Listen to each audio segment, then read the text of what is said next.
الحمد لله رب العالمين والصلاة والسلام على سيد الأنبياء والمرسلين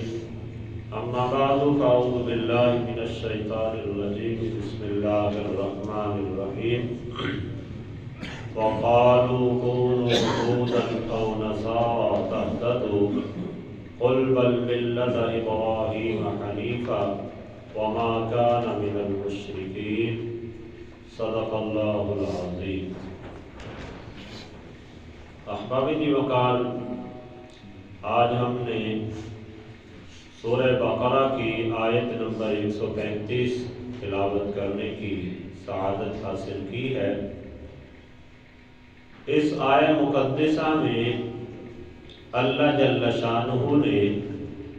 یہودیوں اور نصرانیوں کے باطل عقیدے کا رد کیا ہے۔ یہودی اپنے آپ کو حق سمجھتے ہوئے مسلمانوں کو یہ کہتے تھے کہ تم یہودی ہو جاؤ کامیاب ہو جاؤ گے، اور نصرانی اپنے آپ کو حق بتاتے ہوئے مسلمانوں سے یہ کہتے تھے کہ تم نصرانی ہو جاؤ ہدایت پا جاؤ۔ تو رب تعالیٰ نے اپنے حبیب علیہ السلام کے ذریعے یہ ارشاد فرمایا کہ اے پیارے حبیب آپ اعلان فرما دیں کہ بلکہ ہم ملت ابراہیمی پہ ہیں، اور حضرت ابراہیم علیہ السلام مشرکوں میں سے نہیں تھے۔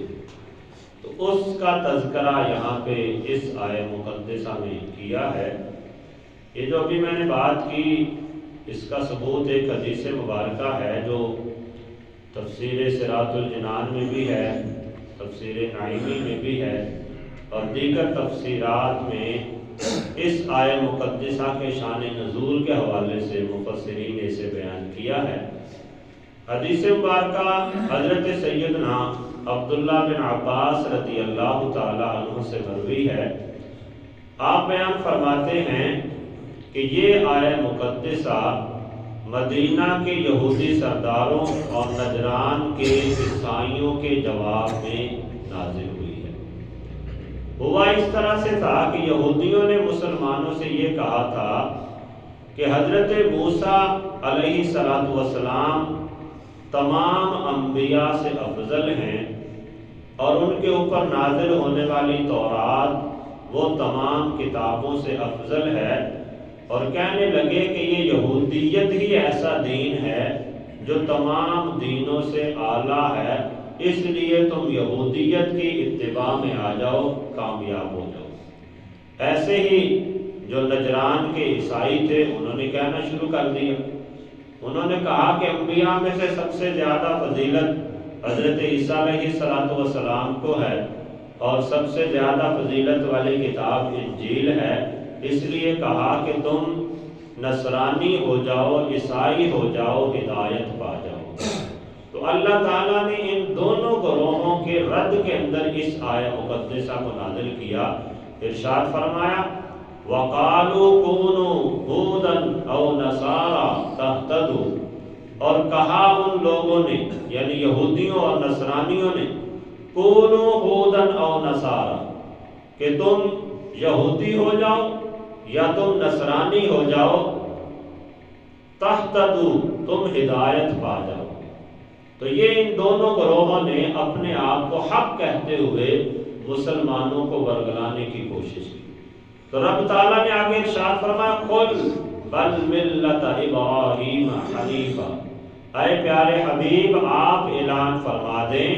بلکہ ہم تو ملت ابراہیمی پر ہیں، جو ملت حنیفہ ہے، یعنی ایسی ملت ہے کہ جو ہر قسم کے باطل سے جدا ہے۔ اور پھر آگے ارشاد فرمایا وما کان من المشرکین، اور جو حضرت ابراہیم علیہ السلام تھے یہ مشرکوں میں سے نہیں تھے، یہ شرک والے کام نہیں کیا کرتے تھے، جبکہ دیگر جتنی بھی قومیں تھیں انہوں نے تو شرک والے کام شروع کر دیے۔ شرک والے کیسے شروع کر دیے؟ جیسا کہ یہودیوں نے کہا اور نصرانیوں نے، دونوں نے، ایک نے حضرت عزیر کو اللہ کا بیٹا قرار دیا، نعوذ باللہ من ذالک، ایک نے حضرت عیسیٰ علیہ السلام کو اللہ کا بیٹا قرار دیا، اللہ نے اسے قرآن میں بھی بیان فرمایا، وقالت الیہود عزیر ابن اللہ وقالت النصارى المسیح ابن اللہ، کہ یہودیوں نے کہا کہ عزیر اللہ کے بیٹے ہیں اور عیسائیوں نے کہا کہ حضرت مسیح یعنی عیسیٰ علیہ السلام اللہ کے بیٹے ہیں، اور یہ تو شرک ہے۔ اللہ تعالیٰ تو ہر قسم کی تولد اولاد کو پیدا کرنے اور پیدا ہونے سے رب تعالیٰ پاک ہے، یہ تو رب تعالیٰ کی شان کے ہی خلاف ہے۔ تو رب تعالیٰ نے اس کا اظہار فرمایا کہ یہ جو لوگ کہتے ہیں یہودی اور نصرانی ہو جاؤ، ان کے تو عقائد ایسے ہیں کہ جو شرکی عقائد ہیں، حالانکہ حضرت ابراہیم علیہ السلام شرک کرنے والوں میں سے نہیں تھے، اس لیے نبی علیہ السلام کو رب تعالیٰ نے یہ تنبیہ فرمائی کہ اے پیارے حبیب، جب یہ لوگ اس طرح کی باتیں کریں تو اس وقت آپ انہیں فرما دیں کہ ہم ہی ملت ابراہیمی کے رہنے والے، ملت ابراہیمی پہ عمل کرنے والے۔ اصل میں یہ جو یہود و نصارہ تھے، یہ بھی اپنے آپ کو حضرت ابراہیم علیہ السلام کی طرف منسوب کرتے تھے، جیسا کہ چند دن پہلے ہم نے ایک آیت مقدسہ میں پڑھا کہ یہ جو یہودی تھے یہ کہتے تھے کہ حضرت ابراہیم علیہ السلام یہودیوں میں سے تھے،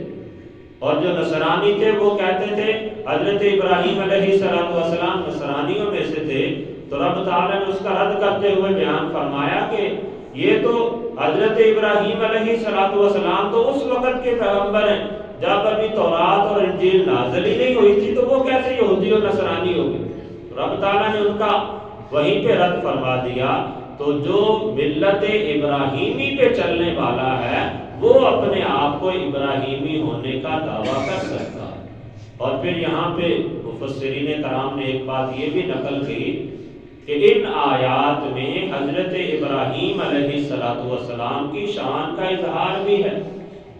کہ وہ ایسے بلند مرتبہ لوگ تھے، ایسے بلند مرتبہ پیغمبر تھے کہ ہر گروہ، ہر مذہب اپنی نسبت ان کی طرف کرتا ہے اور ان کو اپنے ساتھ ہونے والوں میں شمار کرتا ہے، کیونکہ عام طور پہ یہ دستور ہے جو زیادہ بلند مرتبے والا ہو بندہ اپنے آپ کو اس کے ساتھ جوڑتا ہے تاکہ میرا بھی مرتبہ بلند ہو جائے۔